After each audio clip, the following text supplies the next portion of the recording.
Hello guys, it's been a long while since I made a talking video and I thought today is the day that I will talk about my miscarriage and the death of my first child. So I've been trying to film or talk about this topic a lot before, but it just never, I don't know, I just couldn't do it. I always ended up crying and I didn't feel ready. And it's been 2.5 years since my miscarriage now. And I feel like I can talk about it now. Maybe. I don't know, I never talk about it. But yeah, I think this might help other women who might go through the same now or in the future, or who had a miscarriage or child loss before. And so I just want to share my story. As I said, it has been 2.5 years since my miscarriage, and yeah, how do I even start? Like, I miscarried at 10 weeks, and yeah, so it hasn't been a long pregnancy. I found out I was pregnant at 4 or 5 weeks. I went to the gynecologist and yeah, I saw it was just like a tiny little bean, but you could see the heartbeat. And I was overjoyed with happiness because I wanted to be a mom since I was 16. At 16 I wasn't ready yet, right? But this is what I wanted to be. I was 20 when I first got pregnant with my first child, and I was just so happy. I was so overjoyed. But overall I was in a very dark headspace. Like, I was depressed. I was not feeling good. I was insecure. And my life has just been in shambles. And the relationship that I was in, the father of my first child, like, our relationship was not going well. And so it was just a very hard time for me. And my son is right next to me. And yeah, so I've been just having a really hard time. And yeah, so there's not really a lot. And then when I went to the second gynecologist appointment, it was when I found out that my baby didn't have a heartbeat. And my ex-boyfriend was there with me.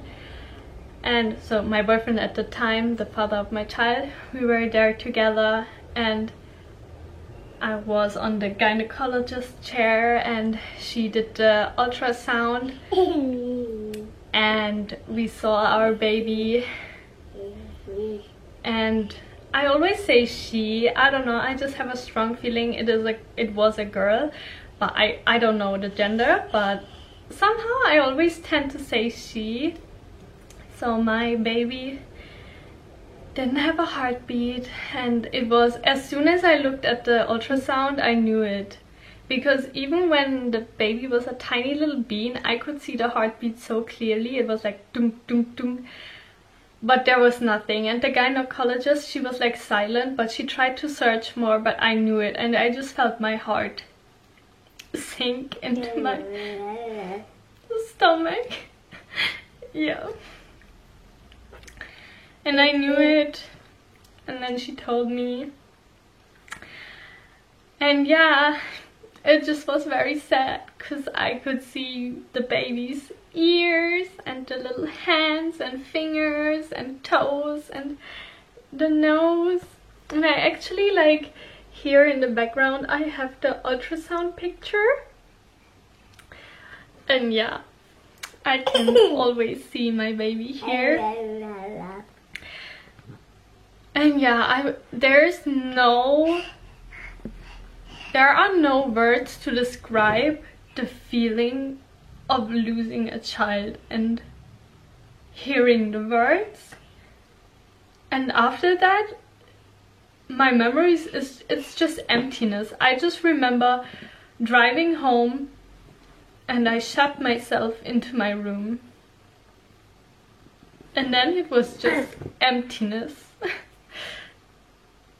There's nothing. There's literally nothing. And I shut everyone out of my life. And there were friends and family. And they all wanted to help me. They wanted to care for me. But I wanted no one around me. I just wanted to be alone. I wanted to grieve.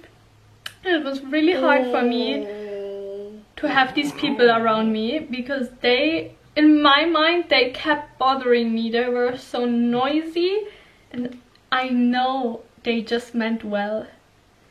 But that was, it made me so angry and I started to despise these people and I started to have hatred for these people. Even though they just wanted to care for me, but I didn't want anyone. I just wanted my baby.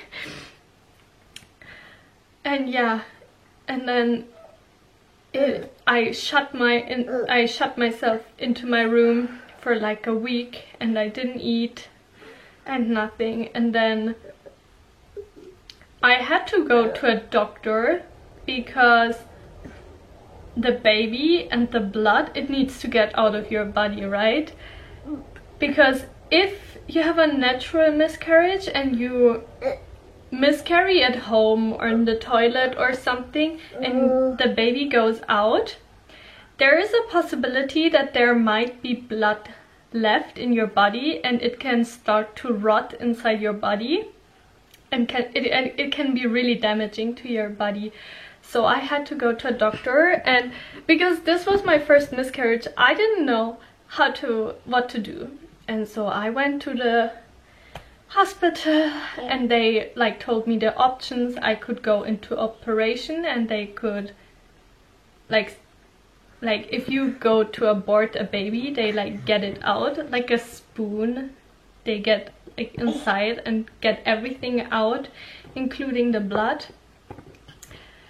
Or I could have a natural miscarriage at home and then I would need to go to the gynecologist again to see if all the blood, everything got out of my body. And yeah, and then I miscarried at home, and at that time that was the worst pain I ever felt in my life. I mean, now I gave birth to my son, so that was the worst pain in my life, but that was almost exactly the same pain, to be honest. Like, it was just so painful, and I remember I sat on the toilet for 2 hours. There was just blood coming out, and it's not like when you have your period, like blood or small blood clumps. It was like tennis ball, not table tennis, tennis ball size blood clumps that I had to push out. And it was so hurtful and bad, and I didn't really notice when my baby came out, like my little fetus baby. I didn't notice it. But yeah, that was the point where I couldn't do it anymore. And I cried for my foster mother. And yeah, she put me into diapers. But yeah, that was the point where I just broke down. And I gave up. And I was like, this hurts so bad, please just give me diapers or something. Yeah, because I was just bleeding and bleeding and bleeding and it didn't stop. It was really bad. And yeah. Thank you, komawa. Du hast mein Handy. Ja, cool. So So yeah, what happened after my miscarriage? It was just, yeah, emptiness, depression, sadness, anger, frustration. I don't know. And I just realized my body stopped working.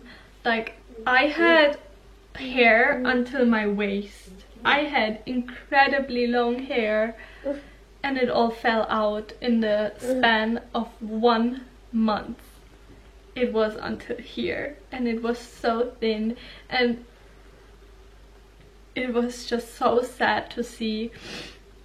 Of course, I lost so much weight, and first I didn't realize what the blood loss did to me, but I lost so much blood.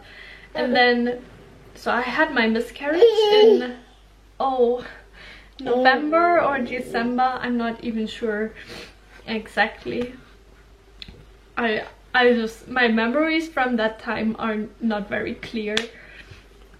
But then in January or February, I don't remember, I stayed with my ex-boyfriend at his house, and I couldn't breathe anymore. I had headaches, I had body aches. I couldn't breathe. Everything hurt, and we all didn't know what it was. A little bit before that I had corona, so we were thinking, oh, is it corona? But no, it was not corona, it was something different, and we didn't know like what was wrong with me. And then his mother and him said, I need to go to the emergency room, like it's not getting better. And I couldn't eat anymore, I couldn't do anything. Gesundheit. I couldn't do anything anymore. So they drove me to the emergency room, and all night they did various checks. They did every possible check and x-rays, everything. And then, it was so bad. It was so horrible. And then in the morning they had my blood results come in, and they saw how much blood I lost. I had a really, really bad anemia, to the point where I literally couldn't breathe anymore.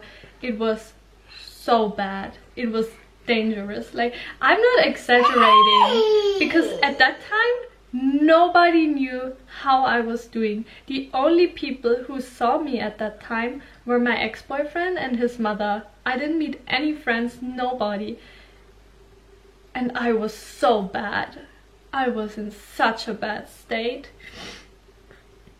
And yeah, they said, you need to take iron pills, you need to get iron so your body can make more blood. And yeah, so every day I had to take iron, I had to eat more, I don't know. Yeah, and so it was a really, it took me like 6 to 9 months to recover my body again after my miscarriage. That's how long it took me to recover from the blood loss. It was so bad, and it was so traumatic. So traumatic.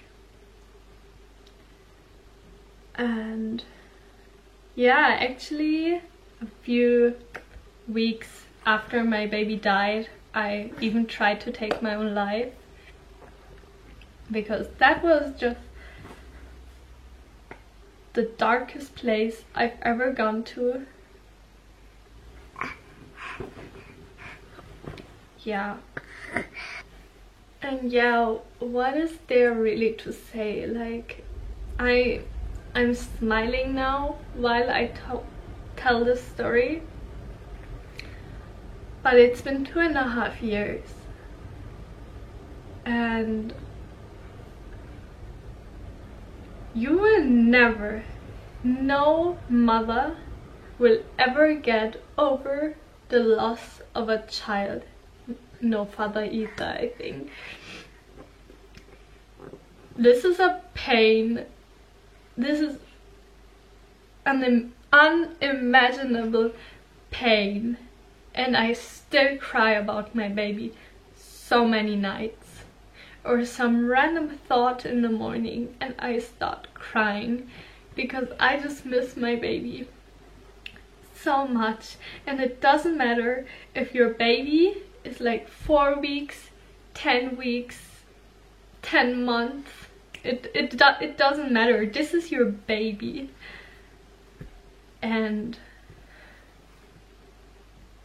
yeah, but I promise you, time will heal you. Not heal you, but time will make it easier. And I always try to think that my baby is with God. My baby is in a my baby is in a good place, in a warm, happy, peaceful place. And one day I'm gonna meet my baby. And yeah, and then now I have my rainbow baby, my son. He's not a baby anymore, he's a toddler. But yeah, I will never forget my first baby. It's here, I can see it. Oh my god. I can see it every day. It's always with me, my baby. And yeah, and that's my miscarriage story. There's, I don't know, I can't even say like a lot about it. And I don't really know what to say about it. But yeah, many people have been asking me, many people were curious or maybe also like a bit scared to ask about it, because you know, it can be a very sensitive topic. But yeah, this was my miscarriage story. And yeah, I hope the next video that I will make is gonna be like something a bit happier. But yeah, thank you for watching my video again, and